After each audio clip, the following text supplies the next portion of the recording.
Huff if I get to all of you. Mr. Chang, thank you for your testimony about the needs to vulnerable communities to protect themselves. Can you think of any instance where Asian Americans have needed to use firearms to protect themselves?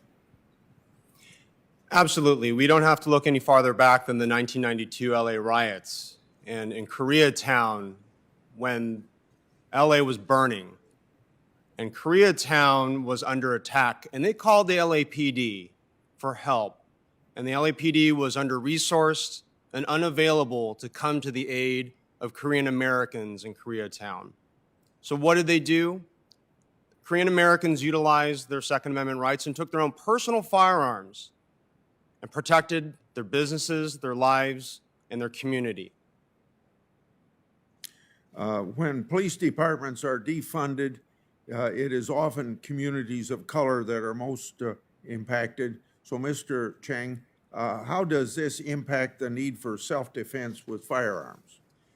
If we look back at the past year and a half or so with COVID-19, it's been a pressure cooker for all of us to see the civil unrest, the violence that has enraptured our country. And when you couple that with calls for defunding the police and taking law enforcement officers off the street, demoralizing them, dehumanizing them, it makes citizens like me feel less safe. And if I can't have law enforcement there to keep the peace in my community, then it is a rational conclusion that individual citizens like myself would opt to utilize my Second Amendment right to purchase a firearm and use that firearm in lawful and legal self-defense. Okay. Ms. Solomon, you're a leader in the National African American Gun Association. So from your position, California is known to be a restrictive state in terms of gun control. Can you tell us about California's approach to gun control, which many are trying to reproduce on the federal level, and whether you think that approach is effective? Here in California, there are a lot of measures that we do see being paired from the federal perspective. Some that can work, that works here, the private party transfer process where all gun sales do have to go through a dealer. That works well. But there's other things that essentially price people in my community out of being able to protect themselves.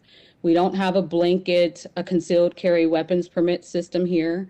Those who live in affluent areas like Orange County or Ventura County can protect themselves better than someone who lives in Los Angeles County, where Black and brown people mostly live.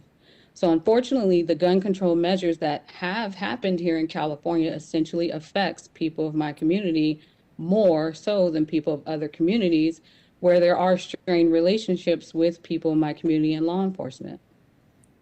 I'm going to have a second question for you if I have time. Otherwise, I'll submit in writing because I want to go to Ms. Swearer. We've heard a little about the universal background checks, H.R. 8, and the extended background investigation bill, H.R. 1446. Would these bills be effective in reducing gun violence? Senator, thank you for your question. So when we're talking about gun violence generally, as I mentioned in my oral testimony, there's a real balance between how HR in particular addresses a very small part of the problem in publicly advertised private sales and how it would detrimentally impact a larger part of the problem, which is gun suicides. Normally, when people bring up background checks and private gun sales in particular, they're referencing impacts on mass public shootings. And I think it's important to recognize that with perhaps only one exception, these would not have played any meaningful role in preventing any mass public shooting in recent history. Perhaps, though I think it's questionable, the exception being the Odessa Midland shooting a couple years ago. The real problem is that most of these mass shooters actually pass background checks to begin with. That there isn't this sort of intermediate option for when they're exhibiting very serious signs of being unstable and violent toward themselves or others. So that's actually more so than background checks for prohibited persons. When we're talking about mass public shootings, the real issue is that many of these people, far too many, pass those background checks in the first place. Okay, I've just got 5 seconds left, so let me ask Dr. Huff. Thank you for sharing your personal story with us. what measures do you believe would be best help others to avoid becoming victims of gun violence? Well, quite honestly, I think, you know,